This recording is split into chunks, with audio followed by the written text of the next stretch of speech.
Salve aí, meu povo bom. Olha para esse exercício aqui. Eu fiz esse exercício utilizando a inteligência artificial. Um pouquinho de experiência aí que a gente tem com provas discursivas da UEL, da UFPR, da UFO, da Unicamp. Dá pra gente aí tentar elaborar um exercício, né, a partir desse perfil. Eu sou Luciano, sou professor de Sociologia e eu vou pedir para você aí, ó, curtir esse vídeo, ativar o sininho, seguir a gente aí nas redes sociais. Fechou? Bom, pessoal, eu estou fazendo esse vídeo que é para você perceber como que eu trabalho a CPM de Sociologia que eu dou aos sábados. Na verdade, vai começar agora em março de 2024, aos sábados, das 14 às 16 horas. A CPM é um curso de aprofundamento voltado para as provas discursivas de sociologia. Esse exercício aí que você está vendo, eu usei o ano de 2023 com a minha turma de CPM. E eu acho que ele teve um resultado bem legal, porque ele tem bastante assim a característica de exercícios que caíram no vestibular da UEL e no vestibular da UFO. Fechou? Bom, vamos ler aí para você entender mais ou menos o que ele quer dizer e como que nós podemos trabalhar isso para aprimorar e potencializar e conquistar a nossa vaga lá no vestibular que a gente sonha, não é isso?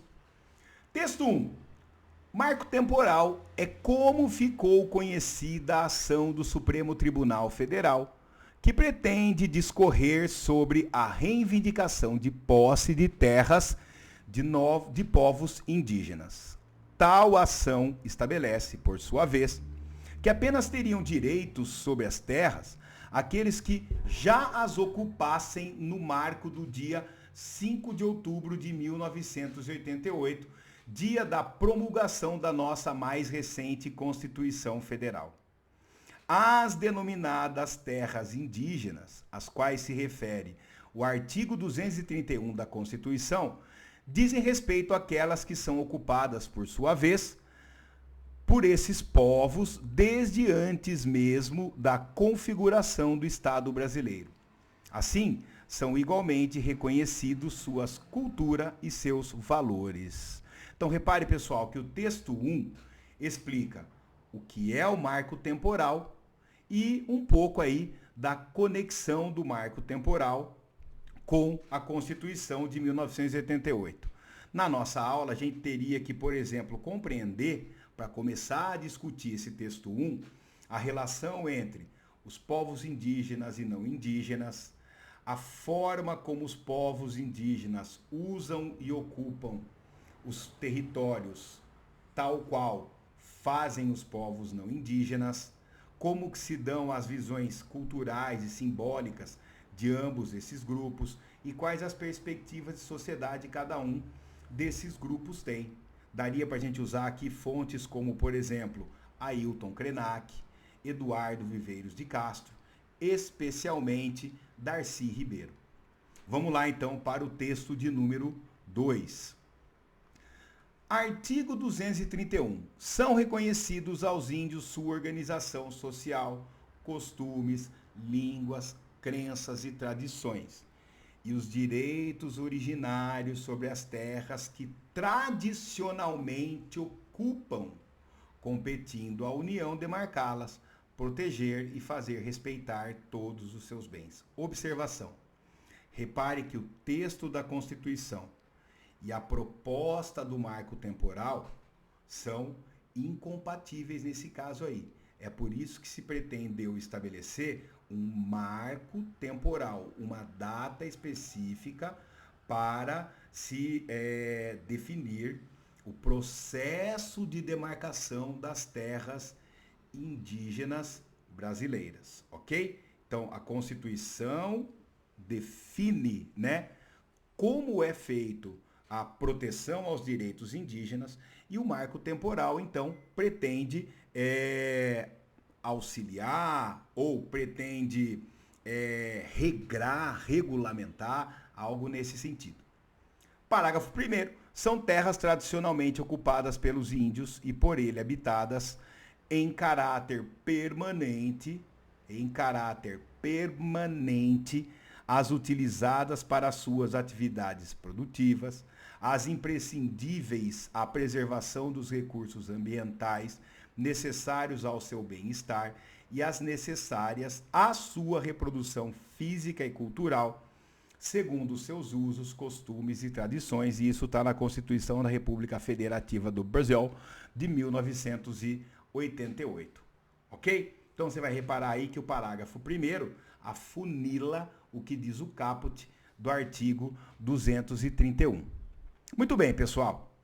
Quer dizer, então, estudando um pouquinho a questão da cidadania e dos direitos e das questões relacionadas à questão indígena brasileira, a gente então aprofundaria, né, os temas que são cobrados nos vestibulares, que são os temas que envolvem aqui, o tema da cultura, o tema dos movimentos e o tema da cidadania e do Estado. Ok? Beleza? Então a gente teria uma aula teórica, né? Uma parte teórica, e aí a gente vai tentar entender o que é pedido no exercício, mas o mais importante, como responder esse exercício não atropelando conceitos, não atropelando informações, quer dizer, satisfazendo a resposta. Muita gente pergunta para mim assim, mas professor, eu pego a prova lá de tal universidade e tem 16 linhas para responder. Ué, essas linhas, quer dizer, essa folha que você recebe com as provas, ela é o decalque para todas as disciplinas. Sociologia, a química, o decalque é o mesmo. Tá certo? O que você tem que saber é dar a resposta que o examinador e a examinadora espera de você. Vamos pegar um exemplo. Se você, né, o meu nome é Luciano. Se você me perguntar o meu nome, eu vou falar Luciano. Quer dizer, se eu tiver 16 linhas, qual é a cor do céu? Azul. Né? Eu vou colocar azul, anil, porque a nuvem. Ele perguntou a cor. Ele não disse para você descrever, explicar, comparar. Então seja objetivo. Tá certo? Responda aquilo que foi pedido. E a CPM vai te ajudar a desenvolver técnicas para isso, né? Além de se aprofundar em conteúdos, repare, aprofundar. Você também vai, junto comigo e com os colegas, a nossa aula é coletiva, né?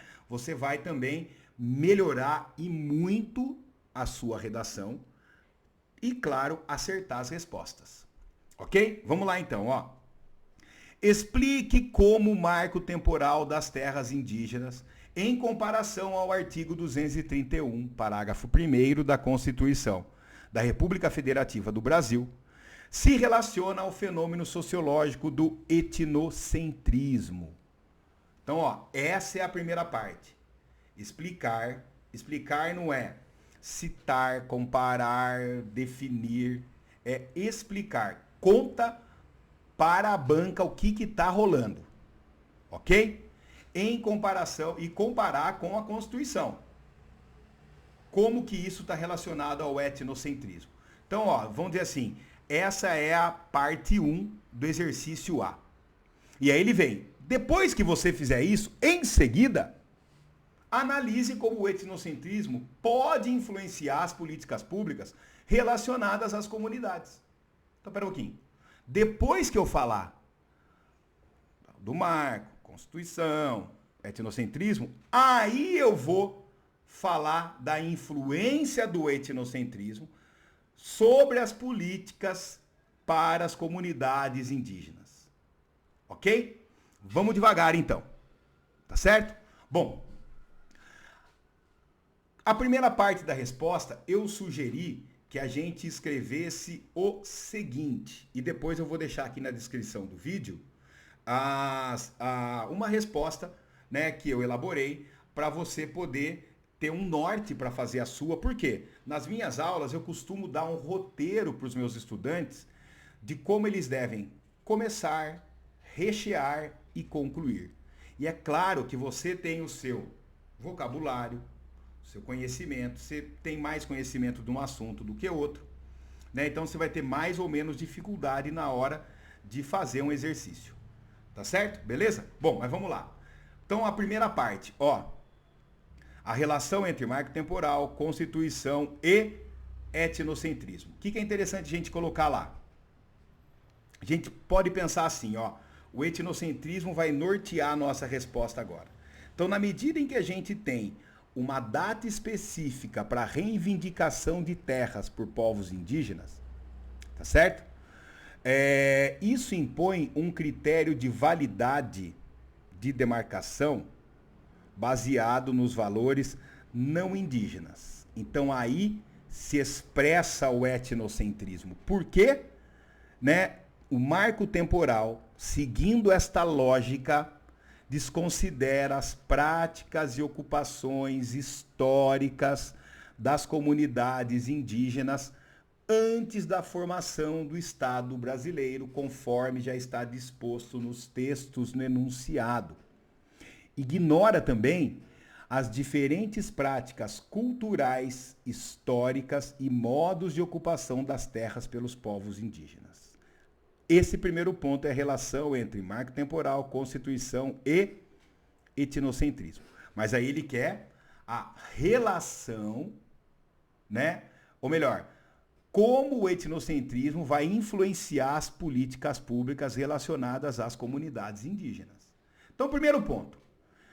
Influencia as políticas públicas com 1. Restrição ao acesso às terras tradicionalmente ocupadas, desconsiderando suas práticas históricas e modos de vida.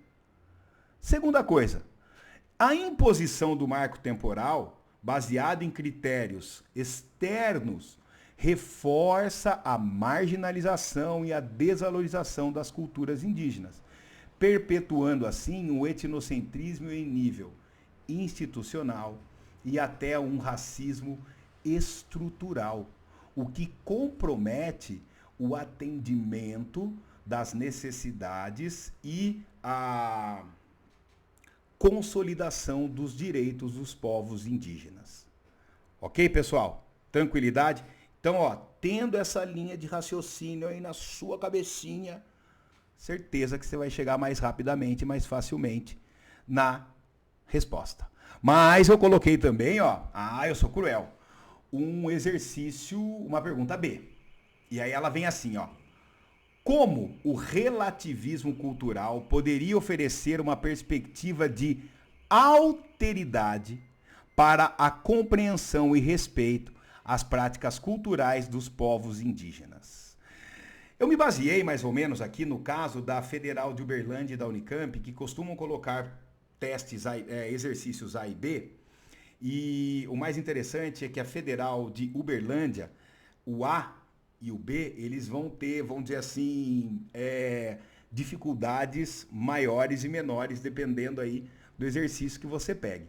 Na minha opinião, esse aqui é um pouquinho mais difícil do que o primeiro, certo?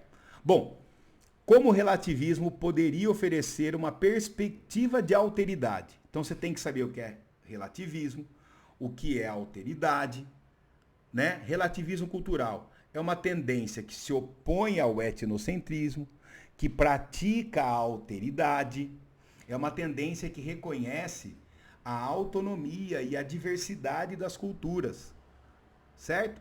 Propondo uma convivência tolerante, uma convivência no âmbito dos direitos, da democracia, da cidadania, entre as diferentes culturas e os seus povos.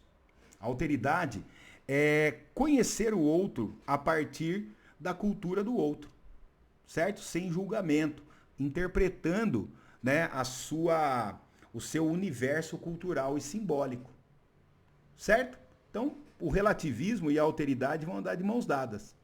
Então, como que o relativismo pode oferecer uma perspectiva de alteridade para a compreensão e respeito às práticas culturais dos povos indígenas?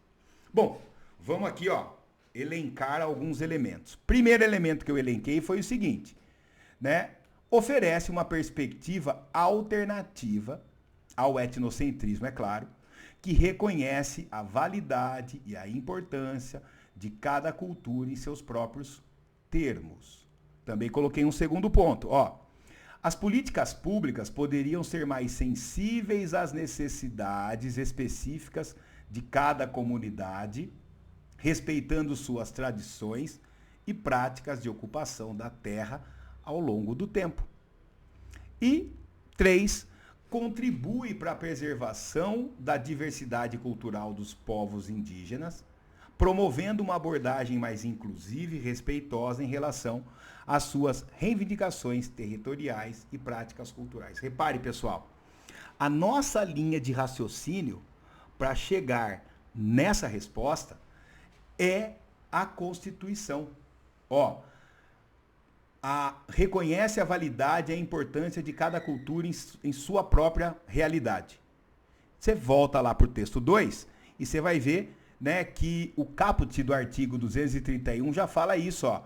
Reconhecidos aos índios sua organização social, costumes, línguas, crenças. Depois, né, ele vem, eu coloquei, as políticas públicas poderiam ser mais sensíveis às necessidades específicas. Parágrafo 1º. São terras tradicionalmente ocupadas pelos índios, por ele habitadas de caráter permanente, as utilizadas para suas atividades, etc. E o terceiro item contribui para a preservação da diversidade dos povos indígenas, né, que é a função da Constituição, que é garantir os direitos. Repare que o artigo 231 é um artigo que tem a alteridade na veia, o relativismo cultural na veia. Tá certo, pessoal? Bom, fica aí o exercício para você tentar responder. Tenta fazer. Né? Qualquer dificuldade, entra em contato comigo. Tá certo? A gente vai trocando uma ideia. Não deixe de curtir esse vídeo, de ativar o sininho, de seguir o nosso canal e de espalhar, né, a sociologia aí para os seus amigos, para suas amigas e também aí, né, para os seus concorrentes. Beleza, pessoal? Muito obrigado aí, até a próxima.